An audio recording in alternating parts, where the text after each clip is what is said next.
Aura का मतलब है हमारा आभा मंडल।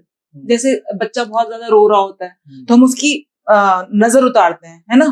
नजर उतारने में हम क्या कर रहे होते हैं? उसकी ऑरा को तोड़ रहे होते हैं, उसकी ऑरा को साफ कर रहे होते हैं। ऑरा हमारा आभा मंडल है।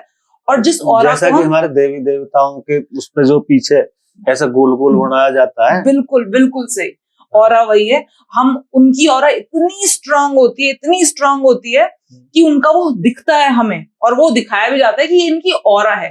तो उसी तरीके से जैसे आपने देखा होगा, अब मोदी जी की बात करें हम, मोदी जी के मतलब मेरे पास अभी किसी का फोन आया था, यूएस से थे वो, मतलब वो बंदे, तो उन्होंने कहा कि अरे मतलब पहले बोल रहे थे कि यार इंडिया में जाओ और जाकर वहां पर मतलब इंडिया में जाओ और जाकर चीटिंग ना हो, तो ऐसा तो हो ही नहीं सकता। मैंने कहा यार इंडिया में चीटिंग थोड़ा सा एक लगता नहीं है। मैंने कहा इंडिया में चीटिंग, मैंने कहा क्यों, यूएस में आपके साथ कभी कोई चीटिंग नहीं हुई?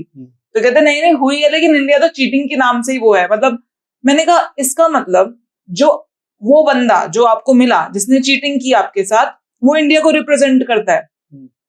कह रहे नहीं। मैंने कहा इंडिया को अगर मैं ऑफिशियली बोलूं आज की डेट में तो मोदी जी रिप्रेजेंट करते हैं। और मोमेंट मैंने मोदी जी का नाम लिया, अगला बंदा बिल्कुल चेंज। कह रहे अरे बात मत करो मैडम, मोदी जी ने तो देश का नाम ऐसा कर दिया, ये कर दिया, वो कर दिया। दूसरे देश के राष्ट्रपति ने उनके पैर छू लिए। तो वो ऐसा इंसान, ऐसा मतलब उसका आभा मंडल, उनके मुंह से वो निकला, उनका आभा मंडल ऐसा। और वो तो छोटे से देश के छुआ। हाँ। अमेरिका तो नंबर 1 है। हाँ। वो ऑटोग्राफ ले रहे हैं। हाँ एग्जैक्टली। मैं अब ये समझने की कोशिश करते हैं कि मोदी जी में ऐसा क्या है, क्या मतलब वो बेसिकली उनका आभा मंडल है। हाँ। उनका आभा मंडल इतना ज्यादा स्ट्रॉन्ग है, जिस इंसान का आभा मंडल जितना स्ट्रॉन्ग हो जाता है ना, वो उतना ही इन्फ्लुएंसिव हो जाता है। मतलब उसके संपर्क में आते ही लोगों को लगता है यार बात तो सही कह रहा है, बात तो सही कह रहा है। मतलब वो अपने विरोधियों के सामने भी जाता है ना, तो उसको उनको लगता है यार बात तो सही कह रहा है। ये मोदी जी देखिए, अगर देखा जाए तो आपको देखने में एकदम ऐसे लगेंगे, एकदम सिंपल से, ज्यादा बहुत इंग्लिश भी नहीं आती है, और बड़े ही सादे सिंपल से इंसान दिखाई देंगे। ऐसे कोई बड़े इन्फ्लुएंसिव लगते नहीं है एकदम से, लेकिन आप उनसे बातें करने लग जाओ।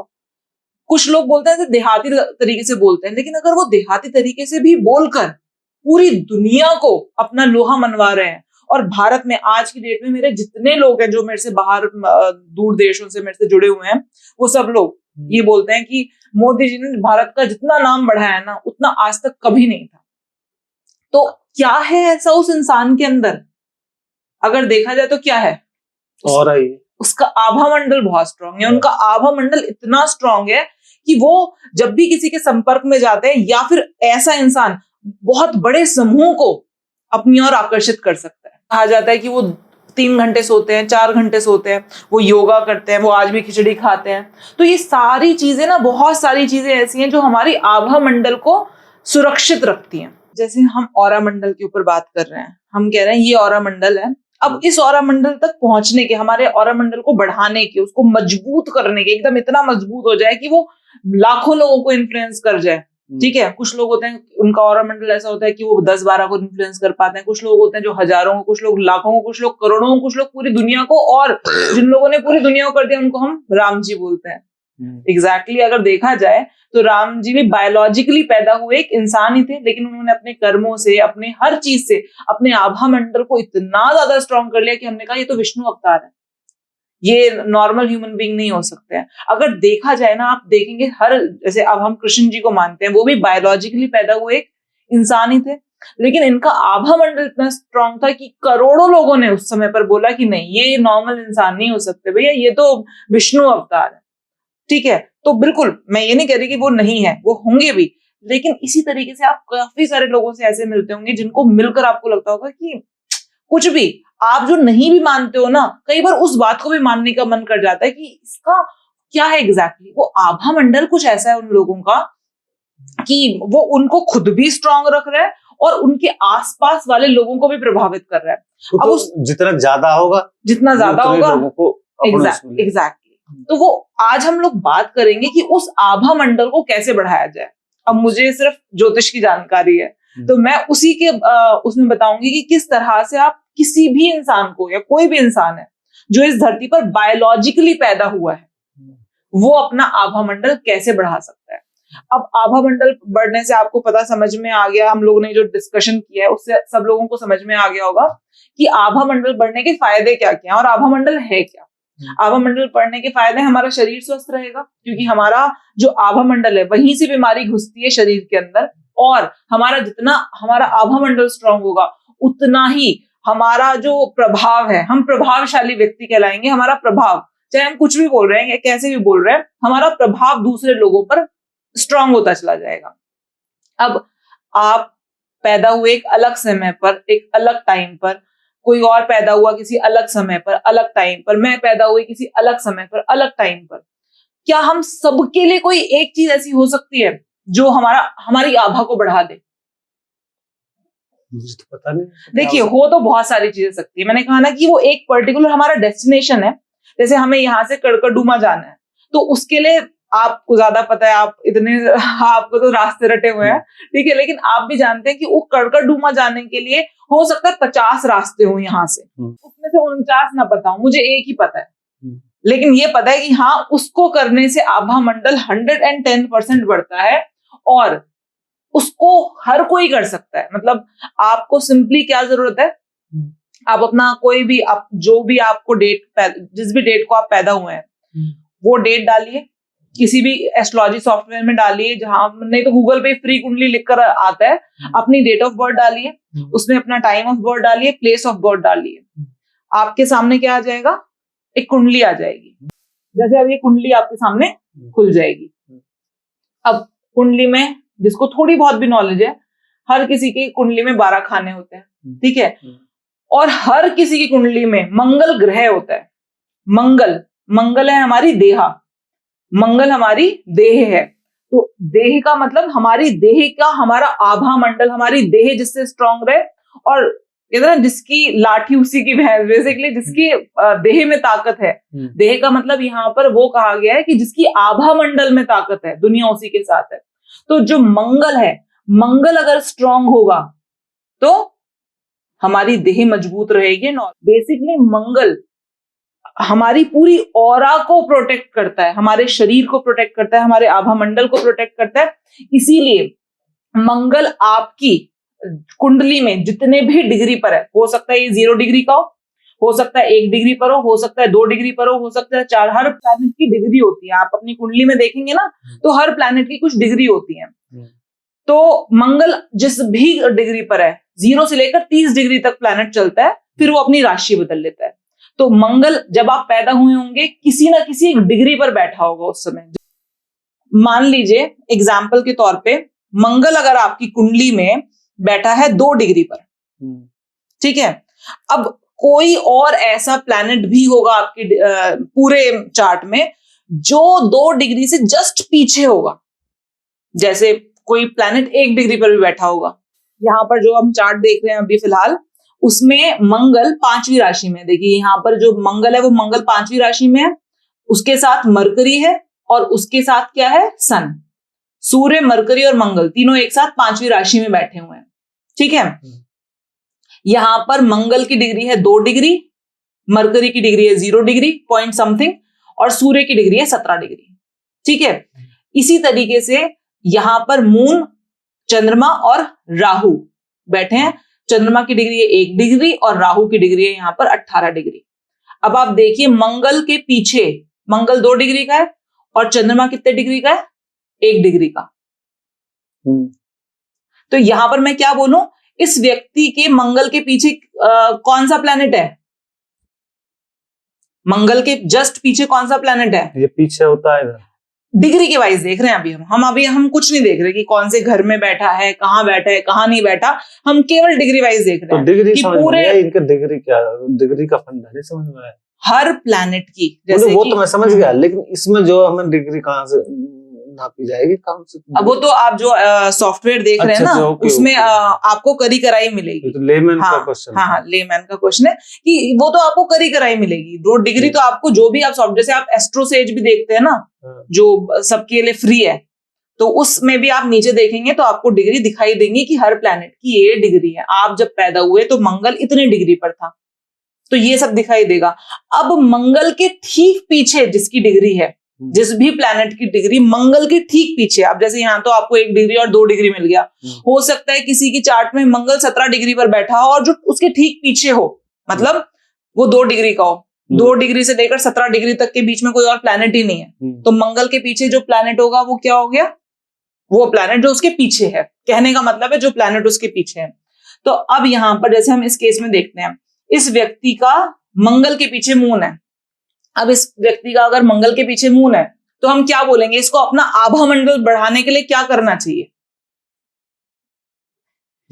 इस व्यक्ति को इसका आभा मंडल कैसे भी बढ़ सकता है, लेकिन इस व्यक्ति को सबसे आसान तरीका बता दूं अपना आभा मंडल बढ़ाने के लिए, क्योंकि जो प्लैनेट एग्जैक्टली इसके पीछे है वो इसको हिट करता है। वो इसको, जैसे हम अगर मान लीजिए आप लाइन में खड़े हैं तो लाइन में जो आपके पीछे खड़ा होगा वो आपको आराम से धक्का दे देगा ना, मतलब वो आपको चल चल आगे चल आगे चल। कि जो भी प्लैनेट आपके मंगल के पीछे है, अगर आप उसको स्टिमुलेट करेंगे, आप उसका कर्म करेंगे तो आपकी ऑरा ऑटोमेटिकली बढ़ेगी। और ये बात 100% सच है, 100%। अब मून क्या है, मून से रिलेटेड क्या काम कर सकते हैं आप? मून का मतलब है घूमना फिरना, ठीक है? तो आप जितना घूमेंगे उतनी आपकी ऑरा बढ़ेगी। मून का और क्या मतलब है? मून का मतलब है पानी।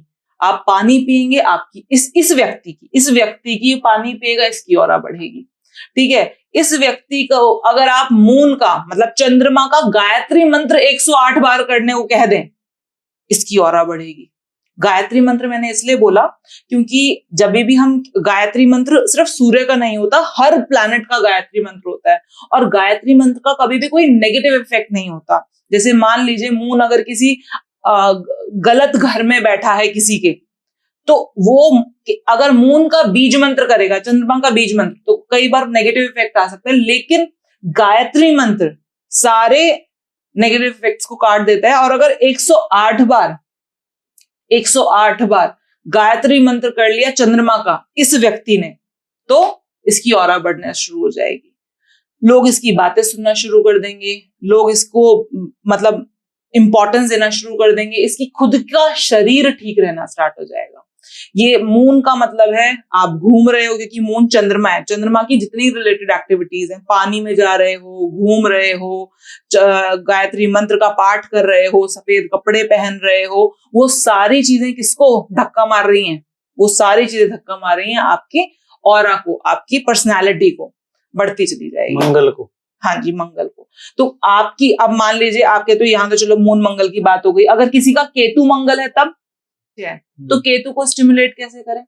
केतु का स्टिमुलेट करने का मतलब है स्पिरिचुअलिज्म में, मतलब चीजों को इस तरीके से आंखों से ना देखकर, क्योंकि केतु के पास आंखें नहीं है, चीजों को, केतु को दिमाग से ना देखकर, क्योंकि केतु के पास दिमाग नहीं है, उसके पास सिर्फ मन है, उसके पास सिर्फ इंट्यूशंस है, इंटेंशंस है। अगर आप सही इंटेंशन के साथ, सही इंट्यूशन के साथ कि यार क्या फर्क पड़ गया, लेट गो, केतु का दूसरा नाम है लेट गो, जाने दो, क्या फर्क पड़ता है, क्या मतलब, क्या कितना टाइम लेना, मतलब वो एक जो पर्सपेक्टिव होता है ना, हमने अगर शिफ्ट कर दिया, केतु जैसे बन गए हम, तो हमारा आभा मंडल तेज हो जाएगा। और केतु राइटिंग भी है, जब हम पेन से पेपर पे कुछ लिखते हैं तो हम केतु एक्टिव कर रहे होते हैं, अपना टाइप नहीं करना।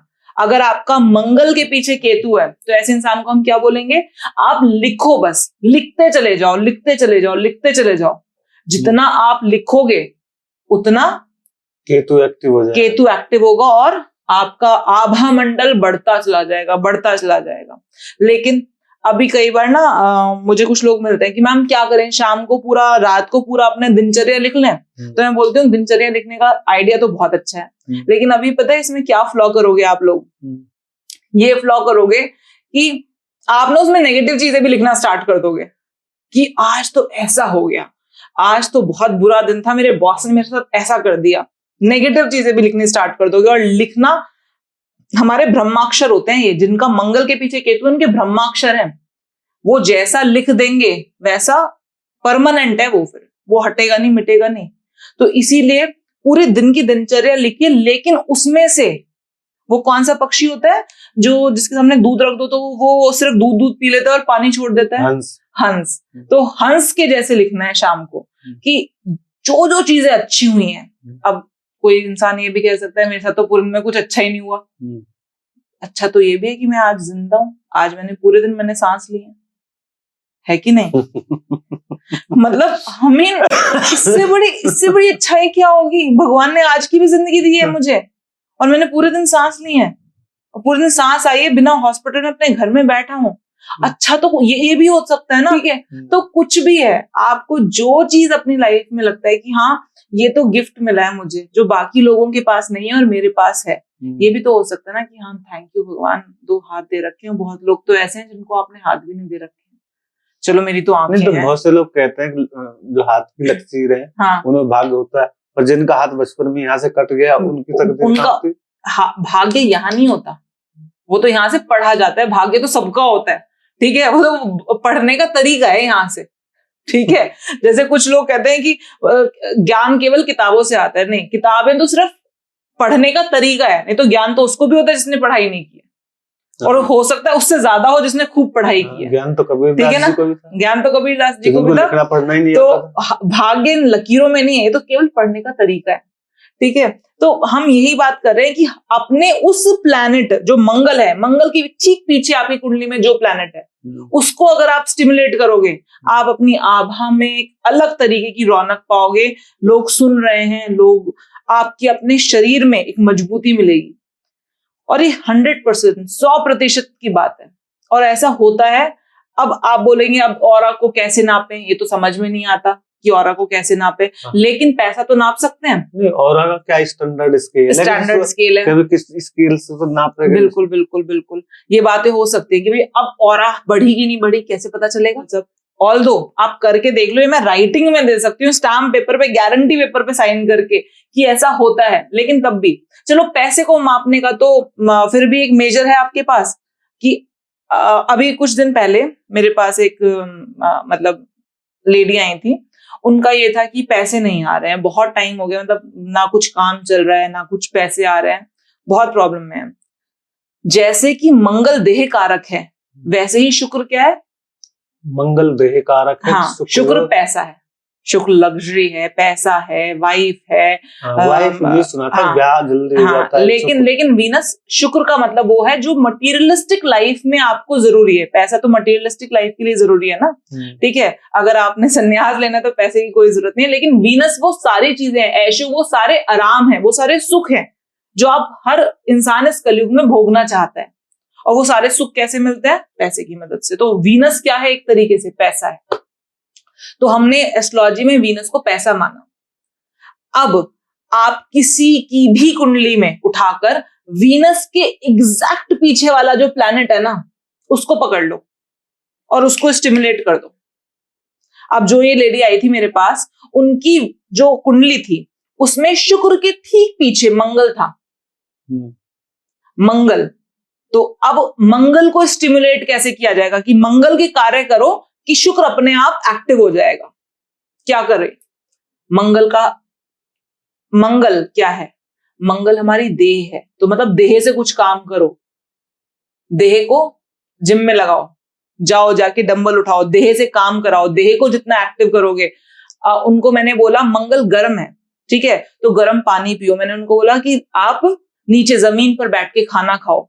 और ये जो सारी चीजें बोली है ना, ये सब मंगल से कनेक्ट होती हैं। ये मंगल जैसे ही स्टिमुलेट होगा पैसा आना स्टार्ट हो जाएगा। देह को यूज करो। तो उन्होंने क्या किया? उन्होंने डांस करना शुरू कर दिया। उन्होंने कहा जिम जाने का टाइम नहीं मिलता है, बट डांस करने का बहुत शौक था, तो उन्होंने डांस करना शुरू कर दिया। और ऐसे ऐसे ऐसे ऐसे पैसा। और उन्होंने बाद में मुझे ये भी बोला, ये कोई जादू टोना हो रहा है क्या कि मैं सिर्फ डांस कर रही हूँ और थोड़ा वॉक कर लेती हूँ, जो ये कोई जादू टोना कर रही हो क्या आप? ये ऐसे कैसे पॉसिबल, कैसे ये चीज है? मैंने कहा देखो पॉसिबल सब कुछ है, आपको सही चीज और सही गाइडेंस मिलनी आनी चाहिए। देखिए अब आप अपनी कुंडली खोलिए कुंडली। अब देखते हैं आपके मंगल के पीछे क्या है। मंगल के पीछे क्या है आपके? चंद्रमा। अच्छा, तो ये व्यक्ति जितना ट्रैवल करेगा, अब जब आपने अभी अभी एक चीज बोली कि जब मैं ऑफिस जाता था, आता था, तो मेरा व्यक्तित्व, लोग कहते थे कि नहीं भाई सही है, ये है, वो है। आप रोजाना ट्रैवल कर रहे थे, आने में जाने में। आपका ऑफिस कभी भी ऐसे नहीं था कि बिल्कुल घर से पैदल निकले और चले गए। आप रोजाना एक वाहन में बैठते थे और ट्रैवल करते थे, आते थे जाते थे, आते थे जाते थे, रोजाना ट्रैवल कर रहे थे। और जब जब आपने ज्यादा ट्रैवल किया होगा, मतलब जब जब आपका ऑफिस आपके घर से ज्यादा दूर होगा, तब तब आपकी जो मजबूती है वो बढ़ी होगी। ठीक है, ये इंसान जितना ट्रैवल करेगा, इसका मंगल उतना ही मजबूत हो जाएगा। अब ट्रैवल, मंगल क्या है, मून क्या है, पानी है, मून ट्रैवल है, मून एस्ट्रोलॉजी भी है। हम अगर प्रोफेशन में देखें तो मून एस्ट्रोलॉजी भी है। इसका मतलब अगर ये इंसान एस्ट्रोलॉजी की पढ़ाई स्टार्ट कर दे तो भी इसका मंगल स्ट्रांग होगा, देह स्ट्रांग होगी। अब मैं आपको, मून पानी है तो मैं आपको ये तो नहीं कह सकती हूँ कि आप जाके स्विमिंग शुरू कर दीजिए। आप कहोगे स्विमिंग नहीं करूंगा मैं, ठीक है। नहीं, इस समय एज भी नहीं है स्विमिंग की। नहीं, स्विमिंग पूल तो इतना है कि उसमें तो बच्चा भी नहीं डूब सकता। तो आप डूबने की बात नहीं, तैरने की बात है। तैरे ना तो बस जाके, मतलब फिर भी, लेकिन कई बार होता है कि क्लोरीन इतना है पानी में कि हमारी स्किन पे अच्छा नहीं लगेगा। हाँ, हमें हाँ, कुछ भी है, कई बार अच्छा भी नहीं लगता है। स्किन इन रहेगा कैसी होगी। तो ये सारी चीजें, अगर ये इंसान एस्ट्रोलॉजी, क्योंकि मून को अगर हम देखें तो ये एस्ट्रोलॉजी भी है। मून का मतलब है, मून हमारा मन भी है। अगर इसका मन स्ट्रांग हो जाए इस आदमी का, तो इसके का शरीर अपने आप स्ट्रांग हो जाएगा, इसकी आभा मंडल अपने आप स्ट्रांग हो जाएगी। मन ही तो कमजोर हो गया सारा। बिल्कुल, तो आभा मंडल भी कमजोर हो गई। अगर मन कमजोर हो गया तो आभा मंडल कमजोर हो गई। मन कमजोर हो गया तो इसका मंगल मन से जुड़ा हुआ है, इसकी देह इसके मन से जुड़ी हुई है। इस व्यक्ति की जो देह है वो इसके मन से जुड़ी हुई है। मन कमजोर तो देह कमजोर, आभा मंडल कमजोर। हम यहां पर ये भी कह सकते हैं कि मून से कनेक्टेड जितने काम हैं करना शुरू कर दो। मून से कनेक्टेड जितने काम हैं करना शुरू कर दो और मंगल, आभा मंडल बढ़ती चली जाएगी। मून से कनेक्टेड और कौन से काम होते हैं? एस्ट्रोलॉजी हो गया, अमृतांगाय विद्महे कला रूपाय धीमहि तन्नो सोमो प्रचोदयात्। बिल्कुल बिल्कुल बिल्कुल। ये आपने बताया, ये चंद्रमा का गायत्री मंत्र। एक बार दोबारा बोल दीजिए। ओम भूर्भुवः स्वः अमृतांगाय विद्महे कला रूपाय धीमहि तन्नो सोमो प्रचोदयात्। वेरी गुड, यही है चंद्रमा का गायत्री मंत्र। ओम भूर्भुवः स्वः तत्सवितुर्वरेण्यं भर्गो देवस्य धीमहि धियो यो न प्रचोदयात्। बिल्कुल बढ़िया एकदम। ये सूर्य का तो हमें सबको पता होता है, लेकिन बाकी प्लैनेट्स के नहीं पता होते। आम आदमी को तो गायत्री का मतलब ही वो लगता है कि गायत्री मंत्र वही है। हाँ, नहीं, लेकिन गायत्री मंत्र ये नहीं है। गायत्री मंत्र तो सारे प्लैनेट्स के हैं, सूर्य का ज्यादा, मतलब क्योंकि सूर्य हमारी प्रतिष्ठा है, हमारी आत्मा है। तो हर किसी को अपनी आत्मा, सूर्य से ही जीवन है और सूर्य को हम आत्मा स्वरूप मानते हैं। तो इसका मतलब इस व्यक्ति को अगर अपनी देह को स्वस्थ रखना है, अपने उसको बढ़ाना है, तो इसको एक तो ट्रैवल करना चाहिए, इसको एस्ट्रोलॉजी पढ़नी चाहिए, इसको पानी के पास जाके बैठना चाहिए। तो इस आदमी को डर लगता है। वही सारी बातें होती हैं। एक सेकेंड, वही सारी बातें होती हैं कि जब जब हमारी कुछ खराब स्थिति आने वाली होती है ना, हमें जो चीजें उस स्थिति से निकाल सकती हैं उन चीजों से डर लगने लग जाता है। हम कहते हैं हम ये नहीं करेंगे, सारी चीजों से होता है। आप एस्ट्रोलॉजी सीखने स्टार्ट कर दीजिए कि चलो मैं एस्ट्रोलॉजी पढ़ूंगा, मैं एस्ट्रोलॉजी सीखूंगा। लोग तो 85 साल में एस्ट्रोलॉजी सीख रहे हैं। तो वही वाली बात है कि या तो हम जिंदा हैं या तो हम जिंदा नहीं हैं। और जब तक जिंदा हैं तब तक मरे नहीं, और जब तक मरे नहीं तब तक फिर हम क्यों मान लें कि हम तो मर गए। खत्म थोड़ी ना हुआ है, चल तो रहा ही है, जीवन तो चल रहा है। अभी भी भगवान ने इतनी कृपा तो करी रखी कि दिख भी रहा है, पढ़ भी पा रहे हैं, समझ भी पा रहे हैं, सुनवाई भी दे रहा है, सब कुछ है। सुनाई भी दे रहा है, हाँ, सुनाई भी दे रहा है, दिखाई भी दे रहा है, पढ़ा भी जा रहा है। और अन्य लोगों के कान में मशीन लग जाती है। हाँ, मतलब इतनी कृपा कर रखी है, इतनी कृपा कर रखी है राम जी ने, और हम तब भी उन्हीं के ऊपर एक तरीके से लांछन लगाए जा रहे हैं कि जैसे कि हमारा बच्चा सब कुछ करने के बाद हमारे ऊपर लांछन लगाए कि तुमने किया क्या है। बुरा लगता है तो भगवान को भी शायद बुरा लगता होगा ना, कि सब कुछ देने के बावजूद मैं इस आदमी को ये मेरे ऊपर लांछन लगाया जा रहा है, तुमने दिया ही क्या है मुझे। मैं तो आज भी दुखी हूं। एक बच्चे को हम सब कुछ दे रहे हैं और वो तब भी रोए जा रहा है, तो मन में आया तेरे कान में ही लगाऊं मैं, समझ ही नहीं आ रही तेरे को सारी चीजें तो दे रखी है, उसके बावजूद रोना तेरा बंद नहीं हो रहा, करूं क्या मैं।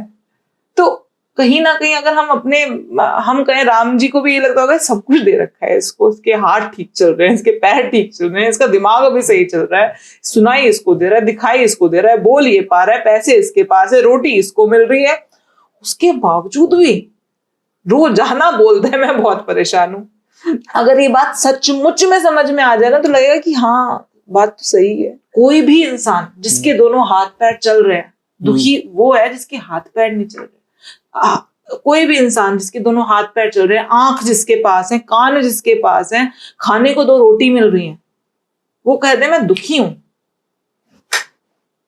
फिर तो वो उसी बच्चे की तरह है कि अगर वो मतलब जैसे हम अगर अपने बच्चे को सब कुछ दे रहे हैं उसके बाद वो हमें पलट के कह दे, फिर तो हम कहते हैं ना हमारे कर्म होते हैं, वो हमारे कर्म होते हैं। ये एक तरीके से हम भी तो गलत कर्म कर रहे हैं ना भगवान के उसमें, कि अगर हम मानते हैं कि उन्होंने हमको सब कुछ दिया है उसके बावजूद भी हम दुखी हैं। बात ये नहीं है, बात ये लेकिन जब तक जिंदा है तब तक तो जिंदा रहें, जिंदा रहते हुए मरने का अनुभव क्यों करें हम जब तक जिंदा है तब तक तो खुश रहें। वो हम जिंदगी जी रहे हैं जो जिंदगी किसी के लिए सपना है,